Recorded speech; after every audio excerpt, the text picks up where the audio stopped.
Welcome back to another episode of Become a Calm Mama. And today I have such a special treat for all of you. And it was such a special treat for me because I am having a conversation with a fellow coach.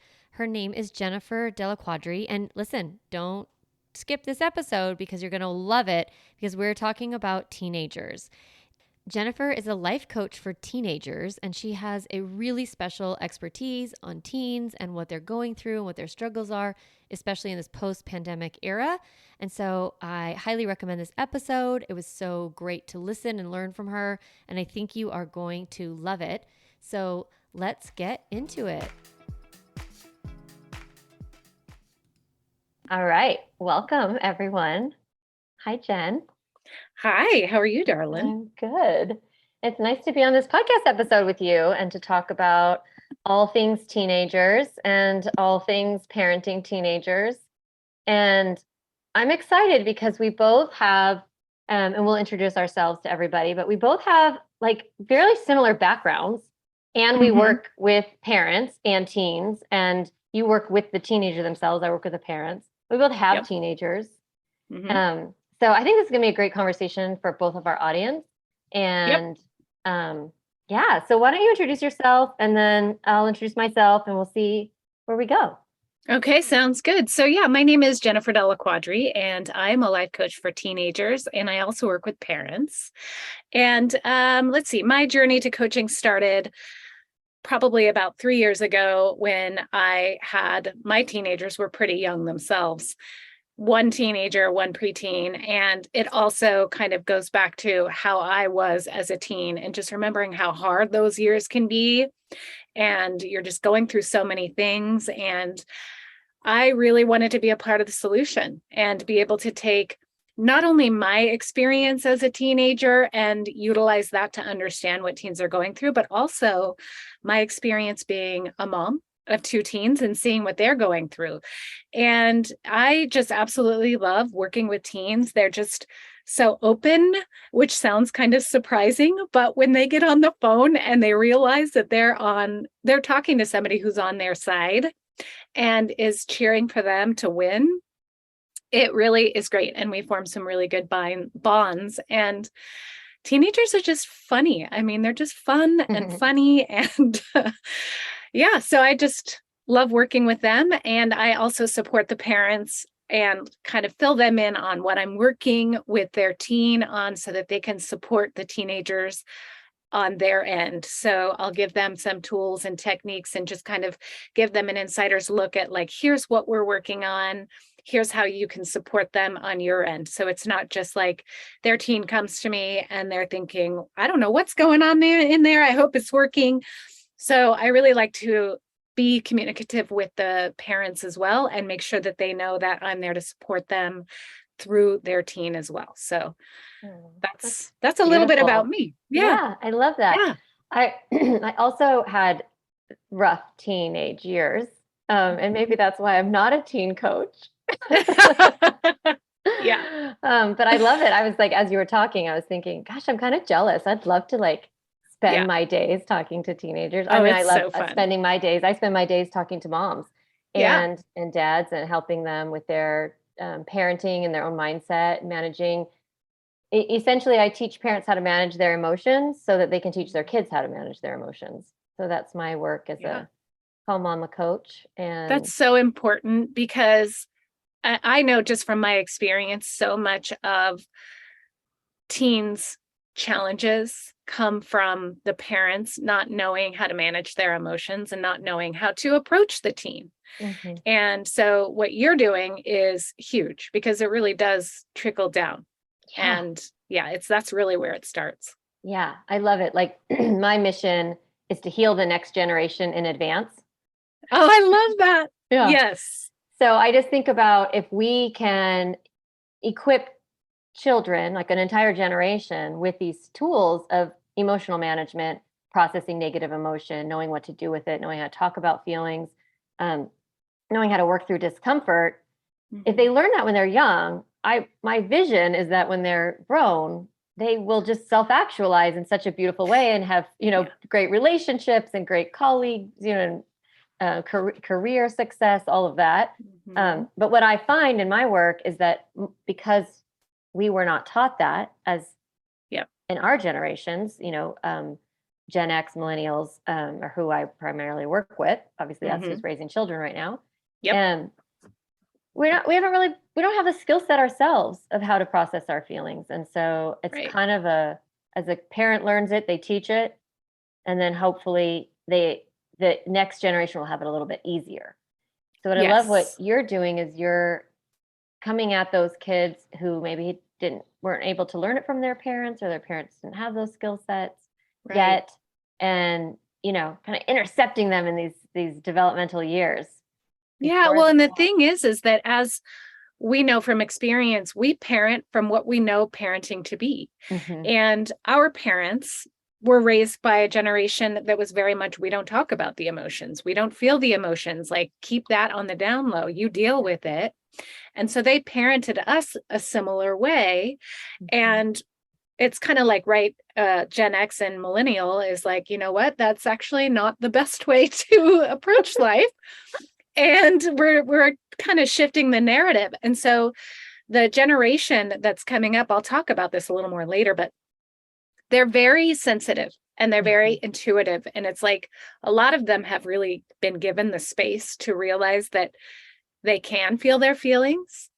So it's like this transitional phase that we're working with now. And it's so huge. It's so wonderful to see happening. And I know for you as a mom of a teen, you can see it. You can see their priorities shifting, and it's just so great. Yeah. Well, let's get into it. So, we both are trained coaches. We actually both were teachers before we were coaches. Yeah. So, we've got some expertise in the room here for all of these parents who are listening.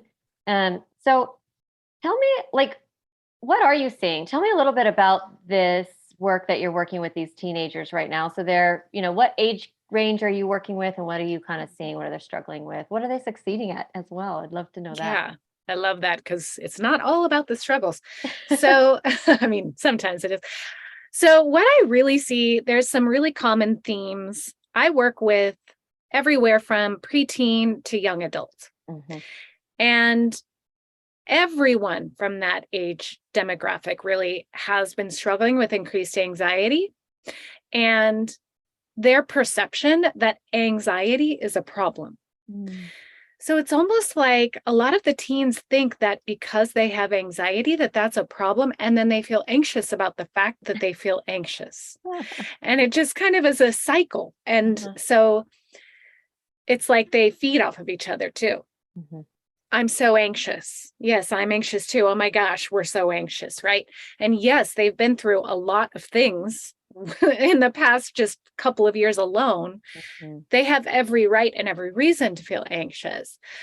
And so that makes sense. But very few of the teenagers I work with are clinically anxious, right? They don't have that issue. They're just feeling anxious. And so really that's what we address. So anxiety is a huge one.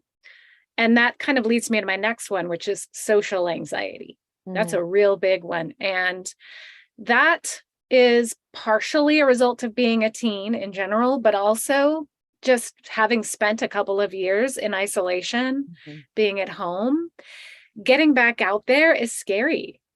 And they really missed a very important part of their development in being social with other teens and their peers. And so now they just doubt their ability to be able to converse. They're nervous to go up to people or talk to people they don't know. They're nervous to go in public situations. They're nervous to make phone calls or, just imagine like interviews and all of that. They get really nervous about it, and a lot of them avoid it. So that's a big one. And on that same note too, is they just really need more time to recharge their batteries. Because when they go out socially, they just, not all of them, but a lot of them just get really overwhelmed with the sensory, with the social. And so when they come home from school, they're just like, oh, I need a break. Right. Yeah. It's just a lot. Is low. Yeah. Yes, exactly. So it's like they have to build that resilience back up. Yeah. I was thinking about while you were talking about anxiety and just we were talking about the generational aspects of, emotional regulation and processing emotion. And when I think about emotional literacy, it's like I know what I'm feeling, I know how to talk about it, I know what to do with it. Hmm. And I was thinking about it generally generationally, maybe this generation knows what they're feeling. Hmm. They kind of know how to talk about it, Yeah. but they don't quite know what to do with it. And Yes. that's where that like literacy, emotional literacy gap is. And I'm just curious, 100%. like if that, I wonder if that's part of what, it takes generation to shift kind of this whole thing. And it's like we've Yeah. been able to say, hey, this thing that you have, we're going to call it anxiety. Yep. And you can talk about that. We're going to give you space to talk about it. But then we're not really equipping them with the tools Right. to process that. Right. And we we talk about EQ, emotional intelligence. Hmm. These kids are have very high EQs. Hmm. And that's one of the reasons why they're so anxious. Well, A I lot of wonder though, them, I don't want to belabor the point, but I also think like when I think about EQ, emotional quotient, intelligence, it's like those three parts are so vital in my mind of like knowing what to do with it. I think that yes. there's that they have Yeah. high EQs in terms of emotional awareness Yep. and articulation, Hmm. but there's still this process that they don't Yeah. quite know. Many of us don't know. Right. Like, It can be partially developmental mm, because they're not quite, their brain is not fully developed and all of those things, but it's also experience, it has to do with their experience. So mm, if they grew up in a household where they talked about feelings and they were able to see their parents openly, discuss how they're feeling and process and mhm, manage their mhm. emotions, they've had experience with that. If not, if the parents don't know how to do that themselves, then they don't really have the capacity or awareness that that's something they can do. Yeah, and that's what we're gonna talk about the next episode is like how to equip Right. parents a little bit Yes. more. Yeah, yeah, Yeah. Yeah. good. Yeah. I So, yeah, so yeah. say more about what else you're seeing with kids they have this anxiety, they Yeah. have social anxiety, they need time to recharge. What else? Well, it's funny that you say that because my next one was the inability to effectively process and express their emotions Mm, and their perception, or just people in general, the perception that feeling bad is a problem. mhm, And it's really just a part of being human. And so the toxic positivity, I feel like we're kind of mhm. moving past that, but that was a big thing. And Well, it just, all good vibes only. right, right, And right. yeah, Yeah. like yeah, Yeah. like we're Think both wearing hats positively. right now. No one can see us, but we're both wearing hats. Like I think yours says be happy, mine Yeah. says like be kind. Like Totally. yeah, Yeah. I mean, there's just a lot in our Yeah. society right now. Yeah. Yeah. So it's just that messaging and the reason why they push it away, right? Because I don't want to feel this way. I'm not supposed to feel this way. So they push it Hmm. away or they hide it or they shove it down, Hmm. but it doesn't go away, right? It's Hmm. there, it's trapped, and that's why you see your teenager exploding or melting down Yeah. because they're carrying all of that stuff internally. So that goes back to what we were saying about the ability to be able to let it out and feel it. Yeah. And so that is something that I'm sure you work with parents on as well, right? Oh Like yes, helping it's them. so Yeah. much of the work. I like to think of it as in terms of metabolizing, like in Oh, yeah. metabolizing emotion, because it like comes in and it's like food, right? We bring in this food and it has its purpose and it does its thing in our body, and then we process it and release that, and Yes. whatever comes in, even like if we get a sunburn, it kind of comes in, our body heals, it does its thing, and then we shed and peel and all Right. that. Like there's the metabolic or physical process. And so how can we think about that with feelings? And yes, you can stuff them down or avoid them, but they're still in there. And Yep. that's what you're saying. It's like how can we process it or metabolize it or like move these feelings through? And that's Hmm. such a huge gift that you're giving teenagers. Yeah. My word. Oh my gosh, if I had you. Right. If I had myself, I mean, my gosh, this was all comes from my experience and learning these things myself and thinking, Mhm. if only I had known this when, right? How much of an impact might that have had Mhm. on my life, right? Yeah. And my decisions and everything. And so yeah, it all kind of boils down to, and this is another thing that I'm seeing in a bunch of teens, and this is nothing new, and that's self-doubt and Mm. low self-esteem. Because being a teenager is hard. Teenagers focus on peers. And so it's like they all feel like they're being looked at under a microscope. And then you add in social media, Mhm. and they're looking at pictures and videos of people whose lives are quote unquote perfect. Mhm. And they're thinking of all the ways they don't measure up, like, oh gosh, my house doesn't look like that, or I'm not in that good of shape, or all of the things that we would see in person and be able to leave when we would go home and separate ourselves Mhm. from. They're with it all of the time. And if they don't Mhm. have the capacity to reflect on, hey, when I watch this, it makes me feel bad about myself and stop. I mean, Mhm. even adults have a Yeah. hard time with that, right? So true. Yeah, so it's like compounded because they Mhm. have that extra level of constant interaction. So Yeah. I've noticed that my teens who don't have social media, there Mhm. are a few of them, believe it or not. My kids are actually not big social media kids. Yeah, Yeah. they are very happy that they don't have social media. There are Mhm. very few of them. I mean, when they get past a certain age, they just don't care about it. They're like, you know what? I don't really think this is something I need, but they still struggle with Mhm. self-esteem, but it's Mhm. just that extra judgment that's just not there Yeah. as much. Yeah. Yeah. And worry about what other people are thinking. Yeah, it's like it's already a lot to process, right? Like Hmm. taking in input from your peers or, being a teenager in general, just trying to figure out who you are, how to define yourself, your self-concept, your how you feel about yourself, your self-esteem. And those are just challenging, but we're asking kids or teens to do it with even more inputs. Like Yeah. it's hard even without social media. It's hard to just be a human, be a teen, walk through the world. And Yep. now we're going to add a bunch of new like ways to see their peers, constantly. Yep. And that means their skill level has to go up significantly because the input is going up significantly. Yeah. But yet we're not really equipping them to process all of that in the first place. And now we're going to add more. Yeah. Well, and that's because they're part of the generation that has been raised on it. The natives, yes. Yeah. Hmm. So we don't know what it's like to have social media as a teenager. So we don't know how to I manage can it. imagine, and would it not be great for me? No, thank you. No, thank you. I'm just really glad I didn't have that when I was growing up. No. Yeah.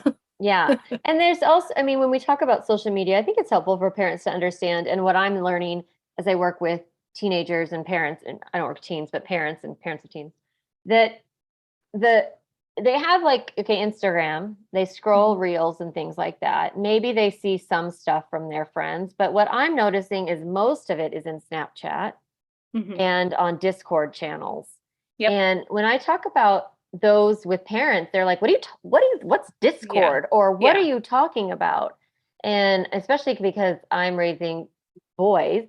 Mhm. And so they are in the video game world and Discord is primarily through video game world. But then Right. the girls or kids who are attracted to those video game guys, they also are on Discord. And Yeah. then those channels get pretty big and there's, lots of kids and then the Snapchat channels and things Yep. like that. And, we have all these protections with our iMessage and we can do this and that, but they're not using iMessage really. They're I just, know. yeah, it's very interesting Yeah. how it's not necessarily social media, but Mhm. it's still they're connected to their peer group Yeah. through other apps or other technology that maybe our generation doesn't even think of as social media. And it's constant, Constant, right? yes. I It's mean, we constant. we had a dial-up phone, right? Yeah, yeah, They can reach their friend in 2.2, yeah, and yeah, that's a lot of yeah, pressure. yeah. It is, and yeah. All right. So self doubt, yes, for sure. Low self esteem, especially in like getting that feedback, that reflection from Right. Yeah. peers And that kind of constantly. goes to the risk-taking part of being a Mm, teen, and the self-doubt leads to making poor decisions or doing things that you wouldn't normally do to fit mhm, in. And they may see it happening. I know the parents probably see it happening, but it all comes from this inner desire to be part of the group, to be able to mhm, fit in, and they don't want to stand out in a bad way. And being a teenager is like a weird conflict of not wanting to stand out, yet stand out at the same time, right? mhm, Don't give me too much attention, but give me attention, right? Like I want mhm, to be unique, but I mhm. still really want to be part of the group Yeah. at the same time. Yeah. So Yeah. those are the big ones for all teams. Hmm. Yeah. Hmm. And I was it going to ask you transitions. about the pandemic, post-pandemic, because I've thought a lot about the post-quarantine and what's happened. This could be a whole podcast episode probably on just this topic, Yeah. but I've been using this phrase like maladjustment. So we had the kids who 18 months, 20 months, they were in quarantine. And then Uh-huh. last school year, everything was open, right? They went back. Not Yeah. everybody, but I mean, the schools were open. Yeah. And kids went in with whatever development they had, Hmm. wherever they were. And I think some kids kind of just trucked along Yeah. and adjusted. And then I think some kids, they maladjusted. Like they Yes. were in the system and they were in the program and like at school and doing the thing. So it Yeah. wasn't like a big obvious, like, wow, you really aren't ready to go back to school. Maybe we need to do some alternative. Like that happened. But then there was Yep. some kids who just kind of went to school and it just didn't work. I see that a lot in my Yep. practice. Like teens that it just struggled all last year. And I think of Yeah. it just like just maladjustment, just a little bit off. Uh-huh. I'm Right. wondering if Like you've maybe seen that. something that was already there a little bit just got like exploded, right? Yeah, A yeah. lot of school avoidance in Yes, school all avoidance was a grades. big deal last year. Yes, I've And that's seen another thing that like could be a whole podcast is how to handle school avoidance. I can for speak sure. from personal experience on that one. Mm-hmm, mm-hmm. Yes, yes. Okay. Yeah. So we want to just normalize that for parents who are listening because, Yeah. we're hearing these kind of general struggles for teenagers, and that's really helpful. Hopefully, it's like not freaking parents out. If you got kids under 12, like you just stop right now. Just turn off this podcast. Oh my gosh. I don't know. I mean, listen to it, but like hold it loosely, because I Don't don't let want it people scare you. don't get afraid, right? Because you Yeah. kind of, it's like when your kids are one or two or eight, like 6 months, you're like, oh my God, I can't imagine them walking. Oh And yeah. then they walk and you're like, oh, of course. Yeah. Or when they're 12, you're like, I can't imagine them driving. And then they drive and you're like, well, of course. Like Right. you get there and you're there and it's okay. Yes. Yeah. Yeah. I love that perspective. Like just like you can manage it, it's a slow build, right? Yes, right. It's not And like that you flip the switch and everything falls apart. Yeah, that's how I felt though a little bit after the pandemic, after quarantine, because my kids were very home. They didn't, Mm, go out and about. And then I felt mhm. like we got shot out of a slingshot into Right. last year. I was like, whoa, now I've Yeah. got teenagers, but Right. didn't have that slow build as much. I missed that. Yeah. Both my kids missed sophomore year, basically. Oh Um, yeah. so it was tricky. But I just want to help parents see that we are still as professionals noticing that there's fallout from Yes. that quarantine and everyone is still healing and still Yeah. repairing back and getting back into Mhm. their normal developmental groove. And I have a lot of hope about this school year personally. Oh, I do too. Yeah, that we'll I see can a sense the normal vibe adjustment. already Yeah, with me everybody. too. Me Yeah. too. Okay, Yeah. great. So good. So what else did you want to share with everybody listening? Well, let me just quickly touch upon how preteen and early teen versus older teen, the things that I'm seeing with them Good. can Yeah. vary. So, with the younger teens to like, I don't know, preteen to 16, it has a lot to do with finding and keeping friends, Mhm. finding their place. Mhm. And the big one is their desire for independence, which Mhm. causes conflict with the parents. Mhm. And I'm sure you see that in your practice as well, working with parents. That can Yeah. be a big struggle because you're so used to being so hands-on and they want you and they need you. And then all of a sudden they're like, I don't want you. I don't need you. I'm going to go in my room and close the door and you'll only see me in meal times. And that Mhm. it's like a breakup. It's like a long, slow breakup. Yeah, we're going to talk about that next week. It's like Okay, good. grieving. Yeah, grieving Yeah. and mourning and not taking things personally. Like Yes. it's that's a big part of my work with parents because I teach feelings drive behavior. Uh-huh. And so it's your child's emotional need or their feeling that is actually where this behavior is coming from. It's not to hurt you, to manipulate you, to make you feel like Right. crap, or like it's just we just try to move away from any of those concepts. It's just like from Mhm. that person, what's going on with them and how are they expressing their emotion? What is it looking like? And Exactly. a lot easier if you're thinking these are just emotions when Right. then this is It's not about me. personal. Yeah.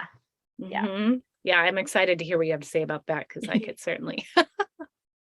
And then what I'm seeing with the older teens is a lot of like when they're a high school senior and beyond, there's some lack of motivation, uncertainty about the future. Like they feel like they can't adult or they won't know how to adult. And they're like, Mhm. I am not ready for this. Right. Mhm. So just uncertainty about what they want to do with their life and adjusting to some of them that I'm working with are adjusting to going to college and being independent. And a Mhm. lot of them have this big fear of just choosing the wrong thing. Mhm. And they feel like they have to pick the perfect thing and then they that's it for the rest of their life. And it kind of goes back to like a fear of making a mistake and there are Mhm. no mistakes and it's just redefining what they mean, what they're making the mistake mean, right? Like Yeah. it's not bad, but you figure it out. I saw this, I don't want to say too much about my son, but I saw this a little bit with self-sabotaging in order Mm, to limit options. yeah. And Yep. like it was like I don't know what I want to do. I don't know where I want to go or how I want to show up in the world as an Yeah. adult and I'm really really afraid and I can't be perfect or like get all A's, so why try? Like there was some thought errors in there and then also Yeah. just on a subconscious level like I'm going to like screw up a little bit this Yeah. year and then I won't be able to be college ready and Yep.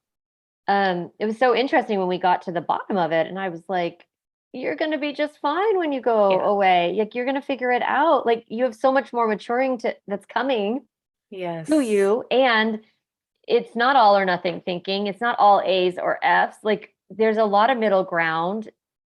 You can get you're acceptable to go to college, quote Exactly. unquote, even if you aren't at 4.6 or so Hmm. he just had a lot of misunderstandings and then it sort of looked like self-sabotage. And Yes. I wonder if you see that sometimes in I these I older definitely do. Self-sabotage and then just frozen and indecision. yeah, yeah. Like I don't know what to choose, so I'm just not going to choose. God, it makes parents so angry because it Yeah. feels Yeah. like they're doing it on purpose. Oh, right. Right. Yeah, it makes me look bad too. That's Oh another yeah. thing. Oh, well, don't Hmm. even. Yes, we can't even get into that. Yes, like it Yeah. makes that the parent crisis, right, about how our kids are showing up those Yes. later teen years is very, very. It's a mind fuck, really. Yeah. Absolutely. Hmm. It definitely is. Yeah. Hmm. Yeah. Yeah. Yeah. So So okay, older teens, that's they're kind of focused on the future, but paralyzed a little bit by it, like a uncertain lot of about them it and are. insecure about it. Yeah. Yeah. Yeah. Yeah. So I'm just going to close off by listing a few things that from as working with teens, and this is information I get, what the teenagers want their parents to know. Mm. And maybe they don't want to have to say it. So if you are the parent of a teen, listen up. Yeah. So, number one is not everything needs to be a lesson, right? Sometimes they just need you to listen. And it's so hard as a parent, I know, but to just listen and be like, validate their experience. Like, that must be really hard for you. Wow, what a struggle. And Mhm. just validate, validate, validate. And before you jump into solutions, here's the big question that I always tell my parents to ask. is instead of going in and saying, you should do this, or you should try this, or what about this, say, how can I help you with this? Mm-hmm. Or how would you like me to help you with this? Mm-hmm. Because maybe they don't want your help. Maybe they don't want your suggestions. So Mm-hmm. that's a big one. Not everything needs to be a lesson. The next one is they're doing the very best they can. Yeah, that's so beautiful. And that kind of goes back to what you're saying with everything, every behavior is led by a feeling. Mm-hmm. They have a lot of feelings going on. And Mm-hmm. it may not look like they're trying on the outside, they're being lazy or whatever, but they really are. They really are trying. Yeah. Yeah. I love that. That's so, God, what a gift I know. to It's true. be able to think that about your children and look at them Yeah. and thinking, like, because it's so easy to think, God, they're so lazy. They're so Mhm. disrespectful. They're so, like, really that Yeah. judgment and criticism, and looking at it and being like, oh, they're doing the best they can. Yeah. And if you were to just approach your teen with the mentality that they are doing the best that they can, Mm-hmm. Mm-hmm. instead of, they're failing, they're not measuring up, they're being lazy, it Mm-hmm. changes how you respond. Yeah, totally. Right. Yeah. Mm-hmm. Okay. Next one is they need you to let them fail. Mm-hmm. Failure is an essential part of growing up, of being a human. And when they haven't had the opportunity to fail, they fear failure. Mm-hmm. And so that's an essential part of it. Yeah. And they need rules and boundaries, but they also need to feel like they have a say in the matter. So I know a lot of generations like before us were very much like, do as I say, not as I do. This is my way or the highway and all of that. It teaches them to hide what they're doing or rebel. Mm-hmm. When if you have a conversation with them and explain, that doesn't mean you're going to change the rule. It means that, hey, I'm here to listen to how you're feeling about it, and it's okay for you to feel that way. Mm-hmm. So just be open to discuss. I love that it discuss, we'll talk about this next time, but discuss without changing the rule. Mhm. So when you say they need to have a say in it, I almost think it's really, you're saying they want to have a say about it. Yes. Mm-hmm. Yeah, they want to feel like that they are being heard. Yeah. Right? Like if they get frustrated about it or they think it's not fair, sure, maybe they feel like it's not fair and it's okay for them to feel that way. However, this is a decision that I've made and this is what I feel like is best for the situation. Yeah. Yeah. So allowing them the space to express that negative emotion. Yeah. In my program, I call that protest. Yeah. Like allow for some protest when especially if they're experiencing a consequence, right? When you have a limit and a boundary and they're outside of it and there's going to be a result or an impact of that. Yep. They're going to have some feelings about it. Yeah. And so are they allowed to express it and not turn that into shame? Well, you should have done it but differently. And then this thing like that feels awful. Yeah. So you're saying, yes, have your limits, hold them to the boundary, and then let them have their say about it. Yeah. Oh, I'm so excited to hear what you have to say next week. Yeah. Because this is also good. Okay, so the next one is know that it's normal and necessary for them to pull away. It's hard to not take it personally, but it's a part of their development. And they need to feel safe to process their emotions. So they don't need you to fix it for them. So if they come home upset about something, again, it goes back to acknowledging and validating their experience instead of jumping into solution mode. And that may look like acknowledging and validating for an entire hour. I'm telling you, I've done it myself. Literally don't say anything, but wow, that's really frustrating. Wow, that's really hard. Oh my gosh, anybody in your situation would feel this way. It makes sense that you would feel this way. Just literally, that's all you say. Until you can tell that they've processed the emotion before going into the solution mode. Yeah. Yeah. And we can talk about that next time because the parent has a limited capacity. So like you're saying an hour and I hear you like that I have also listened to negative emotion being processed for more than an hour. Oh, yeah. I remember I've talked about it on my podcast about when my son got his braces and it was like 4 hours of just like a lot of words. Yeah. And I then got to my threshold. So we want to give next time parents language when they've hit their capacity so that they don't have to go into either solution or shut down or shame, right? Yeah. So good because they will notice if you are feeling frustrated and you don't want to do it anymore, because the energy behind what you're saying is going to be different, and they're going to be like, they know that you're frustrated and you don't want to listen. And so I'm so glad that you're going to be talking about that, because that's really important. Yeah. It's like, there's a difference. I think of it as a journey to compassion, but we have the parent is in their judgment, their criticism, their anger, their big feelings, right? We want to get to a place where we're not showing up in these moments, either because your kid has a consequence or they're going through something hard outside of your home. And we have to get through our big feelings. Yeah. And we have some neutrality where we're not actually like in it with them. We're just like, And that can be okay for a kid to just have a neutral ear. And they know if you're not in judgment, they also know you're not in compassion. So then we move through neutrality, hopefully to compassion, where we're actually truly like in it with them. Like, we're not solving, but we're in the emotion. So I think sometimes we can toggle between neutral and compassion. Yeah.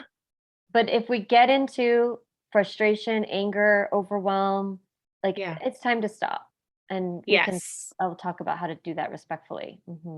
I like that a lot. Yeah. I love this. Teenagers are so happy right now. They don't know that their parents are listening to this. Oh my gosh. And that's the thing too, as I know we had mentioned the good things too. Yeah. The thing that I know I mentioned this before, but the teenagers are so socially aware, and they fight for the underdog. They're very much interested in social justice and equality and normalizing all kinds of things, normalizing being different. And they really do accept one another at a level that I don't believe I've ever seen, or that has ever been seen. And like you said, it gives me the chills to think about the future that this generation is providing for our world. Yeah. It's so wonderful to see. They're such good kids. And like I said, they're so funny and so aware, and all the things that come with a teenager. So if you do have a teenager, soak it in. It's good. It's good times. Yeah. It can be ups and downs, but they're little adults, and they are just so fun to be around and talk with and live life with. So getting to know them, right? Yeah. Seeing exactly. them. Let them be who they are. Yeah. So tell us, how do people work with you? I want my audience to know, like, what do you do and tell them. Okay. And then your audience will be like, what does she do again? Yeah, tell us. Totally. Yeah. So I work with, like I said, preteen to young adults, and I do one-on-one coaching with them. And I have two programs. One is more focused on building confidence and self-esteem, and the other is a little bit more future focused for those older teens that are trying to figure out what's next for them. So some teens may get a combination of the two, but in essence, it's a one-on-one conversation, weekly coaching call where we're building a relationship and basically getting over all of those obstacles that are in there subconsciously, and helping them navigate their feelings and emotions, and just giving them a safe space to let out whatever is going on. And so if someone wants to work with me, what you can do is find me on social media. I'm on Instagram at Jennifer.Delliquadri, or you can go to my website, which is JenniferDelliquadri.com. Schedule a free consultation, and we can just connect, talk about your teen, and see if this is something that would be right for them.